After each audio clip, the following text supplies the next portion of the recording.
Wambea, Shemshem alimwaga pesa Wambea, sio 100,000, sio 200,000 wala 3, bali 750,000 Wambea kucelebrate birthday yake kwa siku moja peke yake.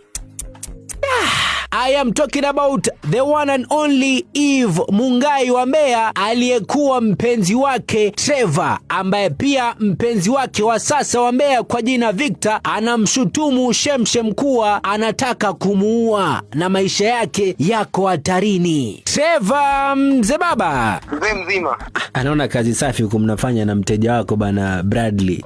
Paka amekutana na Huda Monroe. Huda amempiga busu. Hivi pale Bradley anakula kama pesa ngapi hivi tuseme pale na Huda, ama si biashara ile ni urafiki tu? Ile biashara, unajua Huda ni milionea yule. Huda ana launch shop on Friday, so tunahusika kwenye hiyo mambo, so amempiga pale tu. Deal ya 1 month. Kama ngapi hivi na Bradley anapeleka nyumbani hivi? Amempiga 300 pale. Nimemfanyia pesa kidogo juu rafiki yangu sana. Yeah, kweli bana. Sasa meneja hauko birthday la trendy mzee baba. Gani hiyo? Birthday watu wamespend karibia 750k actually birthday peke yake. Hiyo ndio poa bwana, acha watu watumie pesa.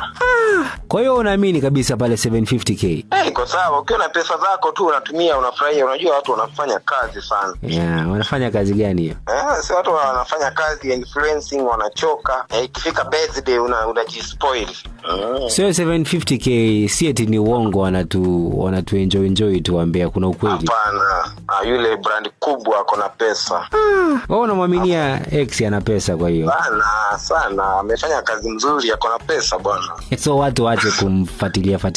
Kwani watu wanaona hiyo ni pesa mingi? Na watu wamembash kweli, wanasema birthday ambayo amefanya pia inakaa it's not even worth 750k. Hapana, yule ako na pesa zake bwana. Na nikuulize, umesikia uko ambaye alikureplace anadai kwamba maisha yake yako hatarini? Mbona? Replacement wako sasa anasema kwamba sijui Shemshem anataka kumuua, sijui nini, maisha yake yako hatarini. Shemshem mtu mzuri, hawezi fanya vitu kama hizo. Una uhakika bwana? Si wewe alikupiga na mwiko wewe mzee baba? Hapana, Shemshem ana muda bwana. Mimi nasemaje?